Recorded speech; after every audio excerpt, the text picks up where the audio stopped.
"I just want to live one more night." That was all this homeless man said when he was caught red-handed stealing a box of protein milk.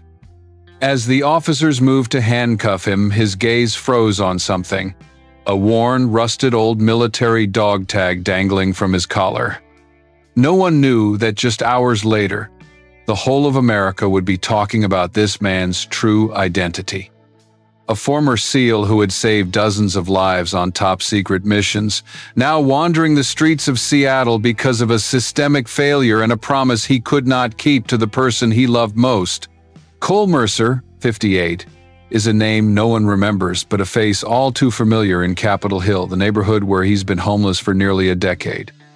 Gaunt, with unkempt gray stubble and eyes perpetually bloodshot from cold and coughing, he carries an old military backpack made of faded camouflage tarpaulin. Its straps worn thin, the very standard issue once used by SEALs. Locals are used to seeing him scavenge empty cans. He never panhandles, never makes a scene. He simply moves in silence and avoidance, as if apologizing for merely existing. No one knew he had served 22 years in the U.S. Navy, with 8 special operations deployments to global hotspots: Fallujah, Ramadi, Helmand. In those places, Cole was more than a soldier. He was the steady pillar of his team, the calm voice in the fiercest moments. His comrades called him Anchor because he never wavered. Yet the one thing he could not save was his own wife. Elaine died of complications from liver cancer in 2011, a disease that should have been detected early, if not for a missed test result at the VA hospital. Cole sat by her bedside for 3 weeks straight, never leaving. When Elaine took her last breath, he did not cry. He simply sat still, holding her hand for nearly 2 hours, as though if he didn't let go, she might stay. After the funeral, Cole closed his bank account, sold his house, and donated all his money to the organization where Elaine had volunteered. He left all his papers on the kitchen table and walked away, no farewell, no forwarding address. To the government, he was simply someone who had exited the system. To society, he became a ghost. To himself, he ceased to exist. Now he lives on the margins of the city, sleeping behind bus shelters and under the awnings of shuttered shops. On rainy nights, he spreads an old poncho on the cold concrete floor, curling up as if still lying in a trench under ambush. Each morning he rises before dawn, packs everything away without leaving a trace. He once said, "The battlefield taught me never to reveal my position. The streets are no different."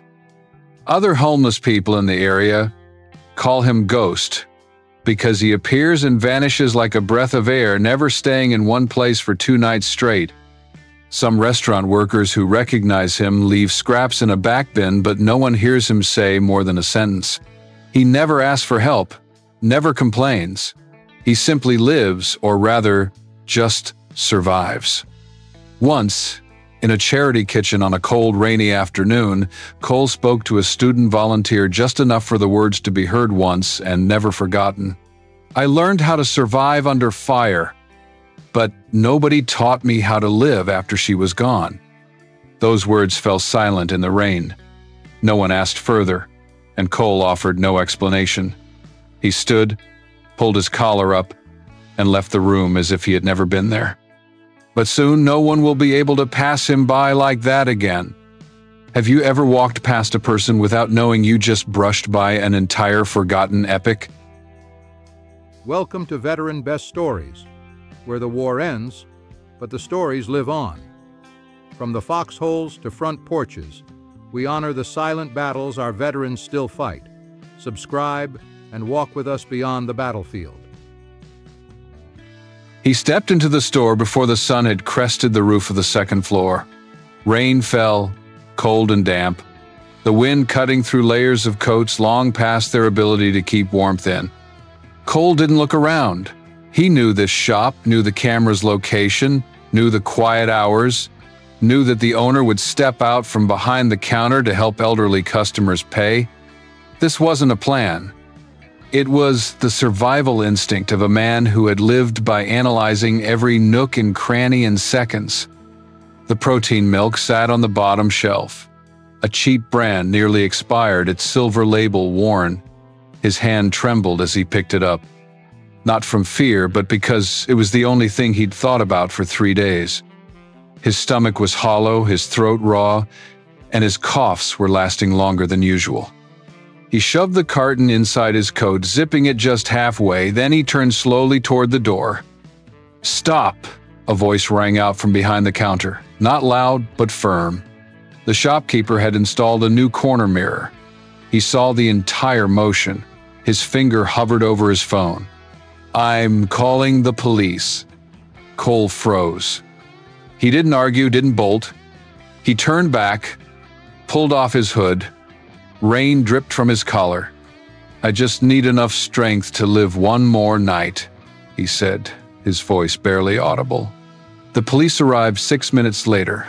2 officers. The younger one, Rivera, a Latino man, still awkward as he took notes. The senior officer moved with practiced efficiency, processing the incident quickly. As Rivera bent down to cuff him, he paused. A chain glinted beneath Cole's collar, a military dog tag, so old the letters were faded, but still legible. Name, blood type, unit code. "You used to be a SEAL?" Rivera asked, surprise evident in his tone. Cole said nothing, only nodded. No reason to explain further. Outside, the rain intensified. At the King County precinct, his file was sparse. No address, no next of kin, a handful of prior detentions for food theft. The officers filed their report, sent it on to the prosecutor, just another petty theft case. They knew nothing of night missions in Helmand, nothing of SEAL teams returning under fire to rescue trapped comrades in the desert. A few hours later, the prosecutor's office recommended holding him until trial. The reason was simple. Cole was homeless, had no fixed residence, and a record of minor offenses. His case quickly landed on the summary docket, a name unworthy of notice among hundreds of files. No one knew that the judge assigned to the case was Daniel Whitaker, a former Marine deployed to Fallujah in 2004. It was a SEAL team that saved his unit when they were surrounded. The SEAL commander who barked over the radio, "I'll get them out no matter what." That was Cole Mercer.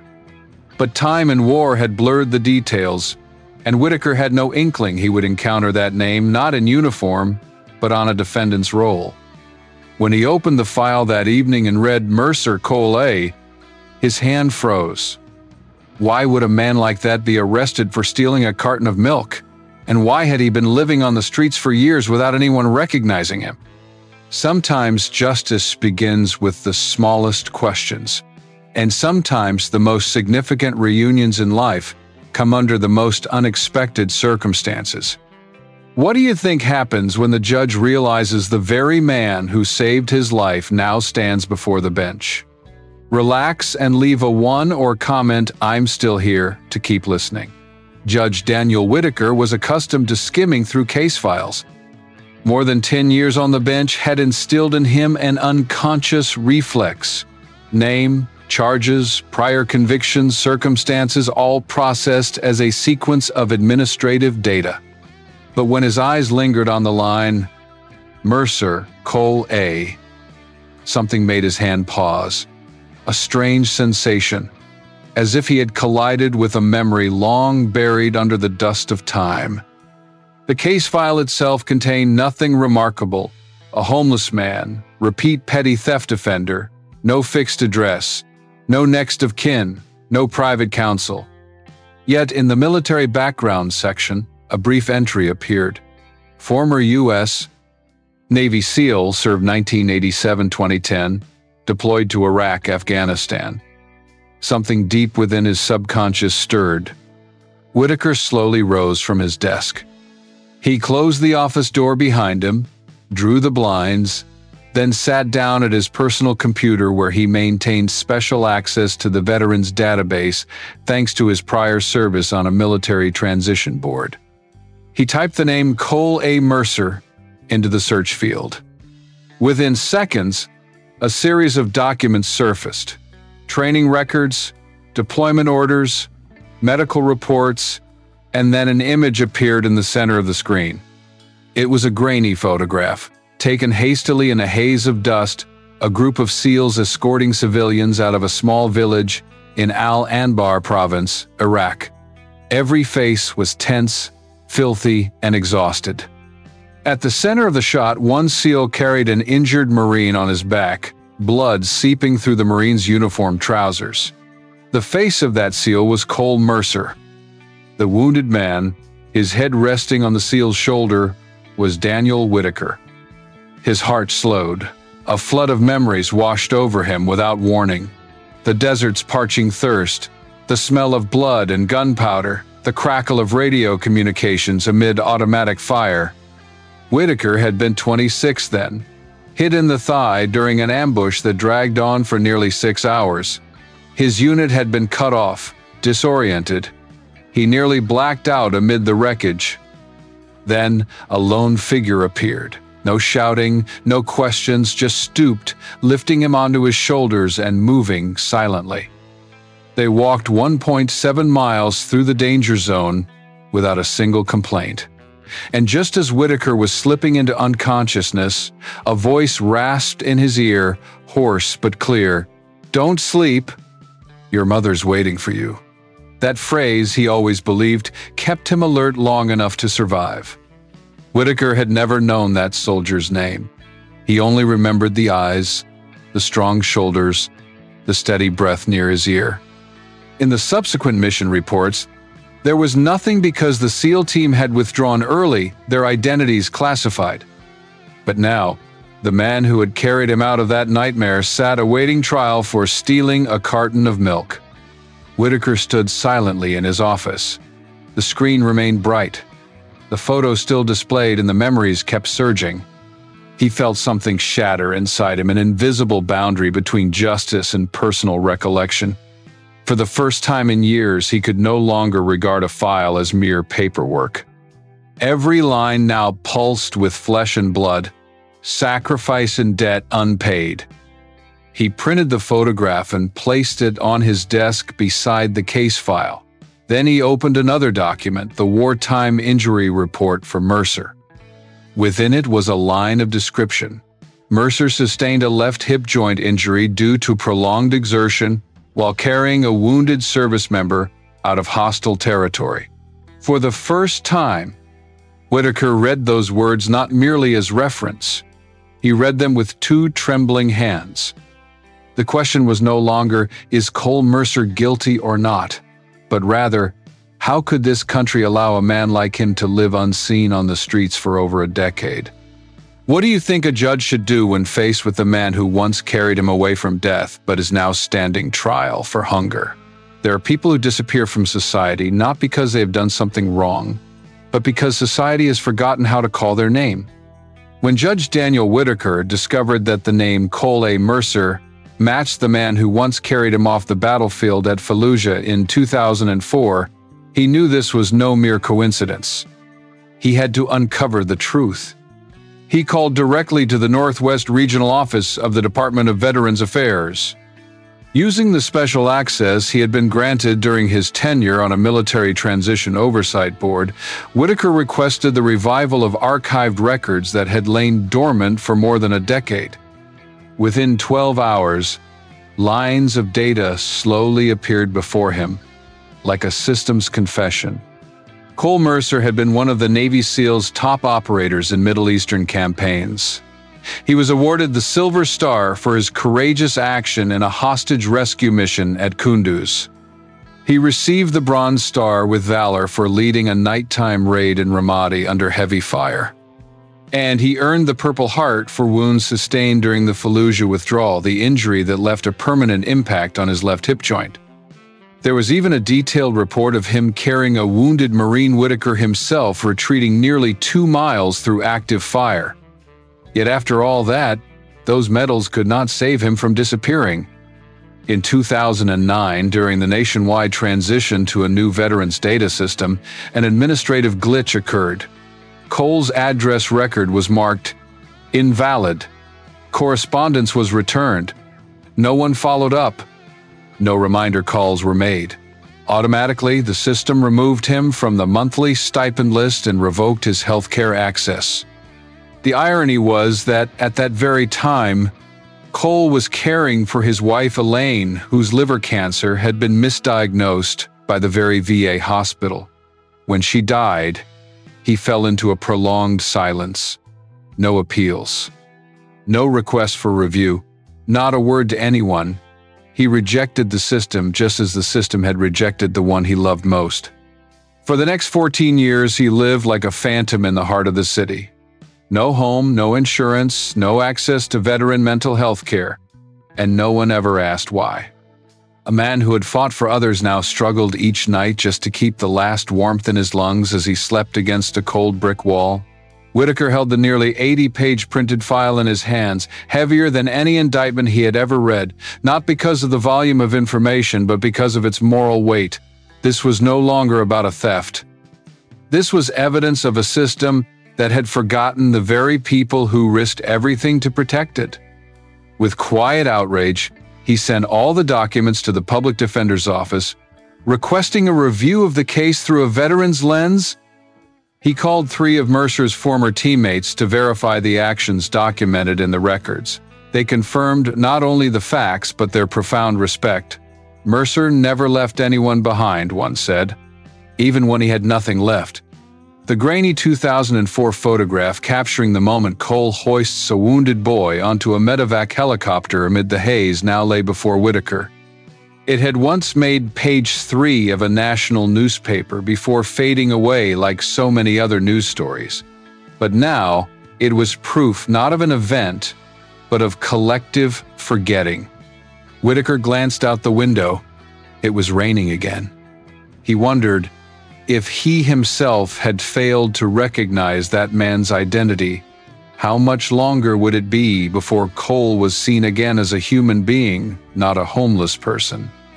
How many more people like Cole Mercer are silently disappearing day after day, night after night, because the system has no memory? My dear audience, stay tuned for the next part that will leave you in awe.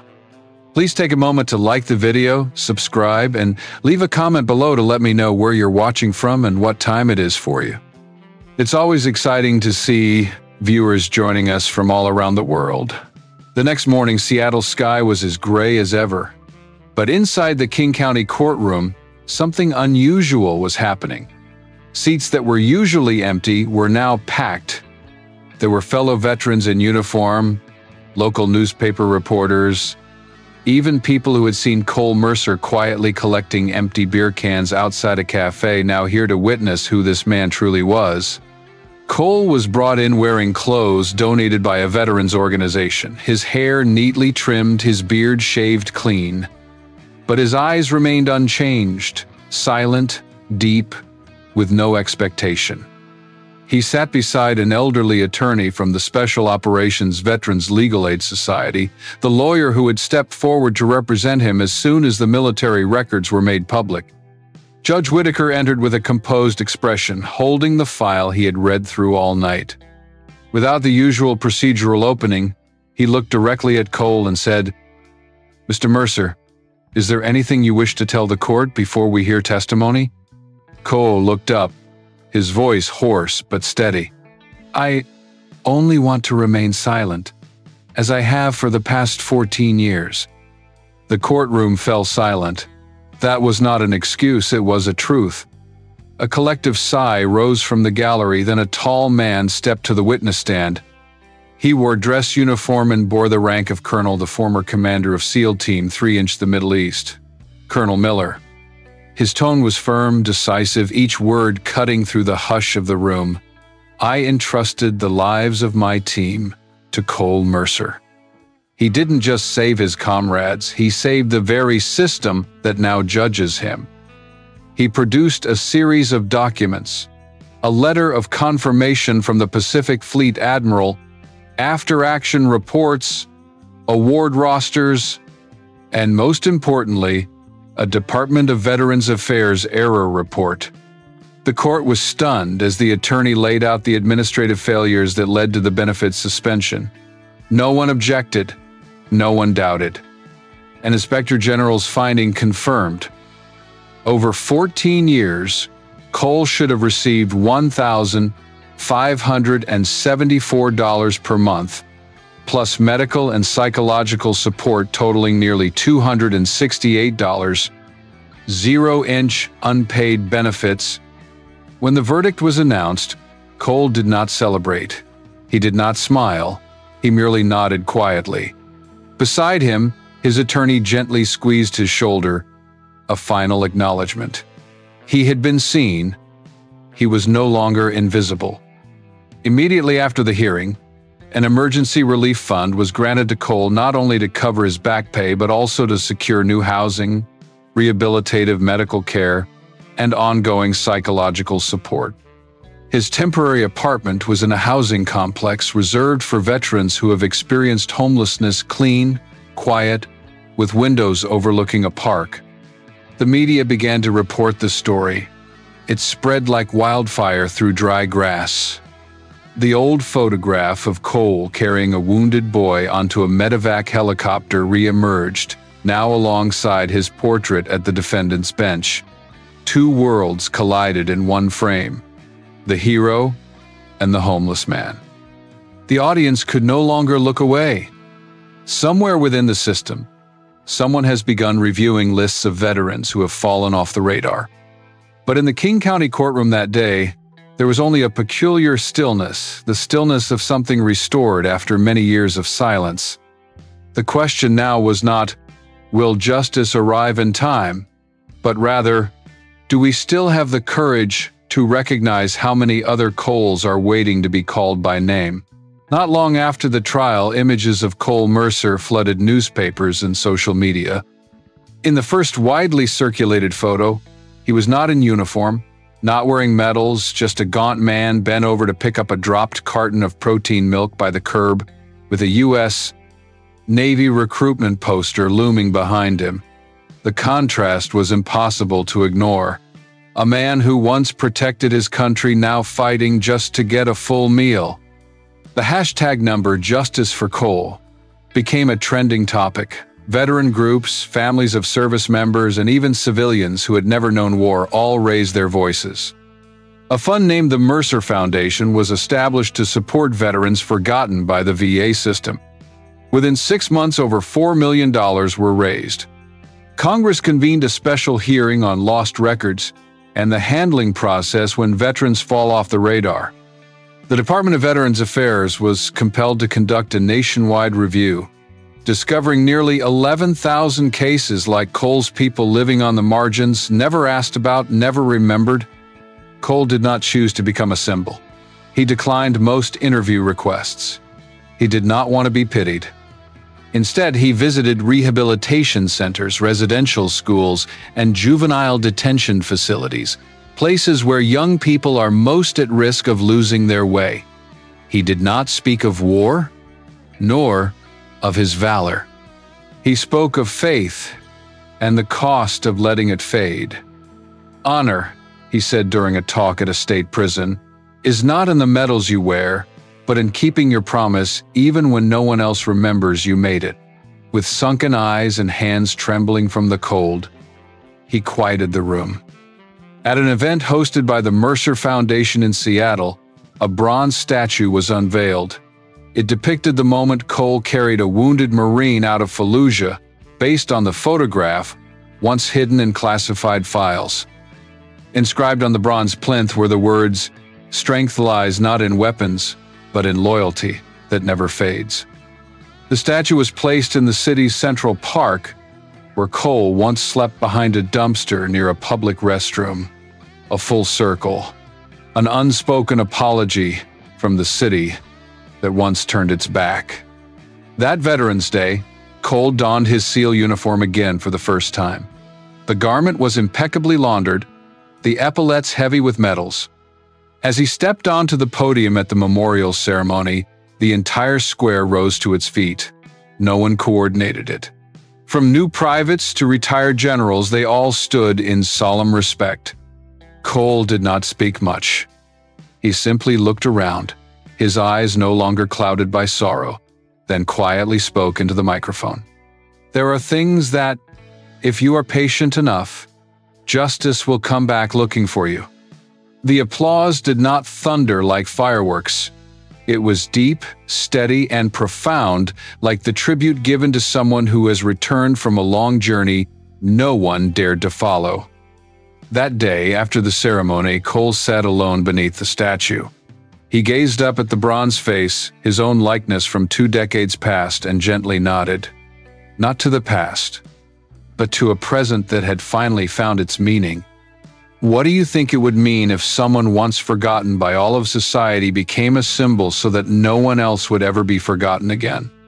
Cole Mercer's story is more than a journey to reclaim justice. It is a mirror reminding us that some wounds bleed without spilling blood, and some heroes need no name to be called. In a noisy world, what we sometimes need most is a gaze that meets ours, a hand that reaches out, a reminder, I see you. You are still here. If you have ever felt forgotten, if you are struggling to rediscover your worth, remember, justice may arrive late, but kindness is never delayed. Thank you for watching until the end of this story. If this tale has touched you, please drop a heart, leave a comment below, and share it with your loved ones in the United States so that Cole Mercer's light can shine even farther. Don't forget to subscribe to the channel so we can continue uncovering the things that should never be forgotten.